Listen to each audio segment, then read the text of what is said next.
Welcome to the Science of Hockey, the podcast where we break down the science behind ice hockey. I'm the analyst, your host, and every week we explore the data, research, and evidence that shape how we play, train, and understand the game of hockey. From biomechanics to performance psychology, we take you beyond the rink and into the research lab, giving you insights that go beyond hearsay and into what really makes the difference on the ice. Whether you're a player, a coach, a parent, or just someone passionate about the sport, we're here to bring you scientifically backed information in a language that's friendly and easy to understand. So grab your skates and let's dive into the science of hockey. Welcome to the Science of Hockey, where research meets the rink. I'm your host, the analyst. Today, we explore the mechanics of the butterfly stance in ice hockey goaltending. How does performance differ on and off the ice? Stay tuned to find out. Hey everyone, welcome to another deep dive. This time we're going to be taking a look at something super interesting you sent our way. Yeah, this looks really cool. Yeah, it has to do with the biomechanics of ice hockey goalies. Yeah.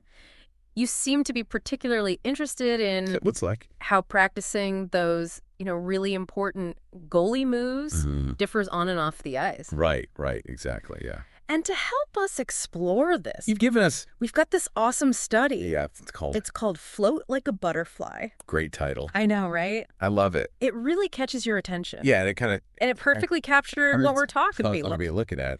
Yeah, and this study is looking at the butterfly stance. Yeah.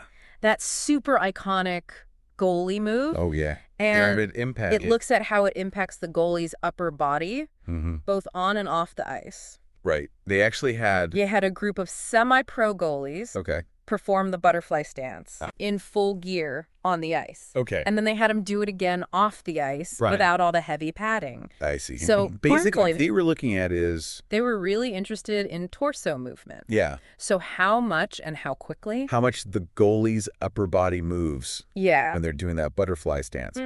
And they used all kinds of sensors to track... every little motion, every tiny thing. Yeah. And they also were interested in how much energy was used for each scenario. So they used something called METs. Oh. Which you can think of. What are METs? Basically, it's like a measure of how many calories you're burning or how intense the activity feels. Okay. Yeah. So kind of how much effort they're putting in? Yeah, exactly. Now get this. Okay. The results of this were super surprising. Interesting. You would naturally think that performing the butterfly on the ice with all that gear, all that extra weight, would involve more movement. You'd think so, right? Right. You would. You'd think more effort to move all that weight. Yeah, more energy. More energy. Yeah. But the study found the opposite. Yeah. Performing the butterfly off the ice. Performing it off the ice actually led to greater torso movement. Wow. Especially vertically. Interesting. So not only were they moving more, but they were also burning more calories. Yeah, they burned more calories doing the butterfly off the ice. Doing it off the ice. Even without all that gear. Wow, that's crazy. It seems so counterintuitive. It does. Why would they be moving more off the ice when they don't have all that extra weight? That is the question. What's going on there? That's what the researchers were trying to figure out. Yeah. And So what do they think is happening? Well, they think that the goalie's gear, while bulky, actually provides a lot of stability on the ice. Oh. So it's kind of like, imagine trying to balance on a wobble board. Okay. You have to engage all sorts of muscles just to stay upright. Stay up. I see. Yeah. You see what I mean? So basically... So what you're saying is off the ice. Off the ice, yeah. Without that stabilizing effect of the gear. The goalies might be overcompensating. Yeah. Which leads to all that extra movement. Okay. That makes a lot of sense. Right. So they're having to work harder to stabilize themselves when they're off the ice. Exactly. Now, does that mean that all off-ice goalie training is useless? That's a good question. Should they just not bother? No, not at all. Yeah. Off-ice training is still super important for building strength and conditioning. Okay. This study just highlights we might need to kind of rethink how we approach off-ice training. Okay. Especially when it comes to movements like the butterfly stance. Okay. Okay.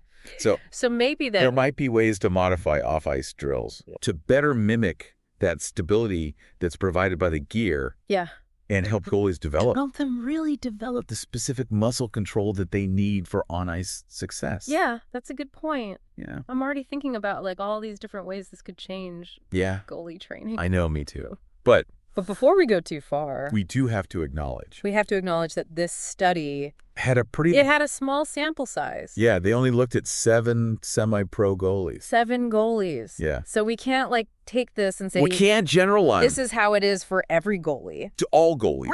Right. But it's still a fantastic starting point. A really great starting point. Yeah. Yeah. It shows us like the power of using sensors to understand athletic movement. Yeah, it's like we're getting this deeper look into how their bodies are actually working. So it's pretty cool. Yeah. And it gives us a lot to think about. Yeah. In terms of like how we approach training and stuff like that. Definitely. Yeah. Okay, well, let's move on to the next part of our deep dive. Okay. And explore some of the practical implications of this research. Sounds good. What's really interesting here is that the equipment, it's not just about protection. Right. It's really changing, like, fundamentally how a goalie's body moves. Yeah, so it's not just about, being stronger or more conditioned. Right. It's about training. Training those muscles the right way for both scenarios. Yeah, in the right way. On and off the ice. Exactly. Yeah. So if a goalie is like...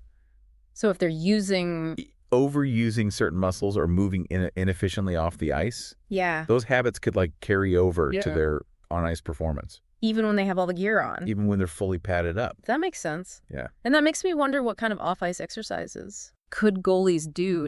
What can they do? Specifically target those muscles that are important for that stability, for that butterfly stance. Yeah, because it's clearly not just about like replicating the movement on dry land. Right. So that's a great question. Yeah. And there are some exercises. Okay, what are they? That can be really helpful. Okay. Like planks. Okay. Bridges. Okay. Those are great for building core stability. So that's super important for maintaining. Which is really important. That strong butterfly. For a strong and controlled butterfly. Yeah. And also anti-rotation exercises. Rotation. Where you're like resisting a twisting force. Okay. Those can be helpful too because they help develop the muscles that prevent you from like collapsing or twisting in that butterfly position. Okay, so it's all about strengthening those stabilizer muscles. Yeah. That might be working overtime when they're off the ice. Exactly. And it's not just about like doing the exercises right. Right. It's got to be the form and the technique. The form and the technique are crucial. Yeah. Absolutely. If you're not engaging the right muscles. You're not going to get the benefits. Or if you're compensating. Yeah. You're not going to get the full benefit. And I bet this principle could apply to other positions in hockey too. Absolutely. I mean, like forwards, their skating stride. Yeah. Think about it. Must be affected by all the weight, the resistance. Weight of the skates, the pads. Their skates, their pads. Yeah. Yeah, for sure. And even the lack of ice when they're doing dry land training. Exactly. Yeah. Yeah, it has huge implications. It's got to be so different. For athletes across tons of different sports. Yeah. Think about a basketball player shooting free throws. Oh, yeah. Their shot mechanics might be different. If they don't have a ball. When they're practicing without a ball. Yeah. Or a swimmer doing dry land exercises to mimic their strokes. Yeah. I mean, the resistance of the water. It's totally different. Is a huge factor. Right. It's like this study has opened up a whole new world of questions. It really has. About how we even think about training athletes. Yeah, it really challenges like our assumptions about what is effective training. And it makes us think about all these subtle but really important differences between the practice environments. A practice environment and a game environment. Yeah. It makes you wonder like what other skills are affected by the presence or absence of equipment. Right. What about I'm trying to think. A tennis player's serve. Oh, yeah. Is that affected by the weight of their racket? Yeah. A gymnast. Yeah. Their routine. Would it feel different? Is this different? On a competition floor than a practice mat? Right, exactly. Yeah. These are all things actually interesting that researchers are going to be looking at for years to come. Yeah, this is like the beginning. This is just the beginning. And it's all thanks to studies like this. I know, it's so cool. That are like challenging our assumptions about what we know about how the body works. Absolutely. So for our listener, this means that, recognizing off-ice practice is a valuable tool. Yeah. But it's not a perfect substitute with a real thing for being on the ice. Yeah. So don't get discouraged if you feel a little less stable or controlled. Yeah.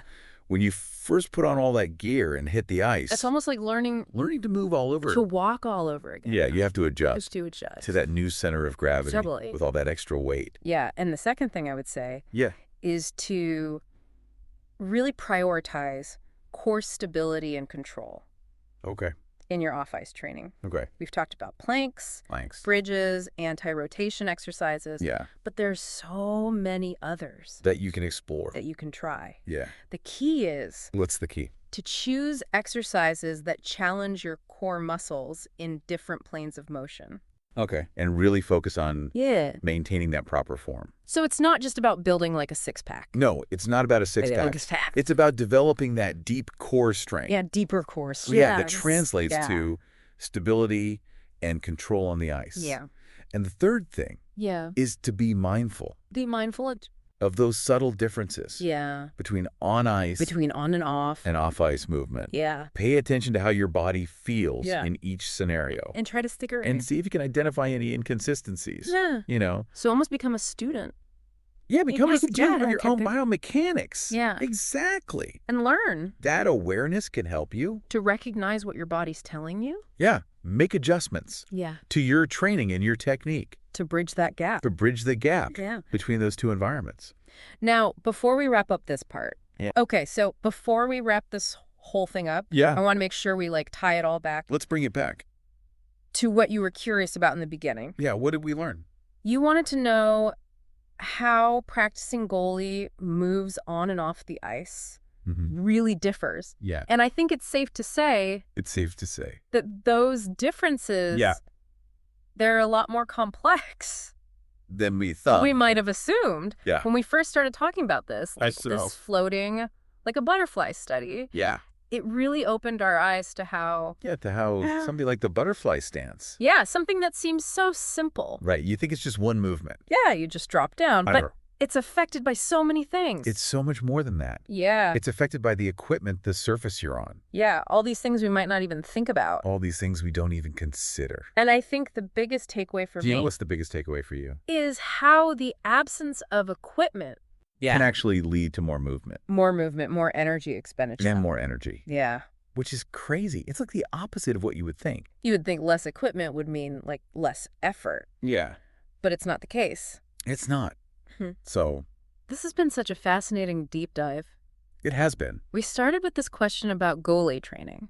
Yeah, just one question. But we've ended up with a much broader understanding. Yeah, broader understanding of of how equipment and environment can impact... How they impact athletic movement? Athletic movement in general. In general, yeah. It makes you wonder what other skills are affected? Yeah, what other athletic skills are affected by these things? What about a tennis player's serve? Oh, yeah. Is that altered by the weight of their racket? Right, or a gymnast. Yeah. Would their routine feel different on a competition floor versus a practice mat? Oh, totally. Yeah. Different surfaces, different equipment. Different everything. All these things. It's really interesting. Yeah. Researchers are going to be exploring this for a long time. Yeah, I thought so too. It's really cool. And it's all thanks to studies like this. I know, it's so cool. That are, pushing the boundaries. Pushing the boundaries of what we know.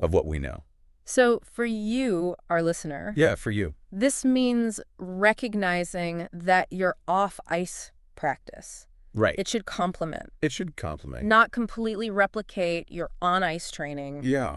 Don't get discouraged. Yeah. If it feels different. If things feel different. When you're on the ice. Yeah. And also remember to focus on those core strengthening exercises. Yeah, planks, bridges, all those things we talked about. All those things, yeah. But also... But pay attention. Pay attention to your body. To how your body feels. How does it feel when you're in all that gear? Yeah. When you're on the ice? Exactly. It's all about... It's about being aware of your own body. Yeah, being aware of... Becoming a student. Your own biomechanics. Of your biomechanics, exactly. And figuring out... what works for you. What works best. What feels the best. Yeah. Exactly. Awesome. Well, this has been fun. An incredible deep dive. Yeah, thanks to you. All thanks to you. And your curiosity. Your curiosity. And the questions you sent in. we started with this simple question about goalie training. Yeah. But look where we ended up. I know. With this whole new perspective on... Whole new perspective. Athletic performance. On athletic performance. Yeah. It's awesome. And who knows what other...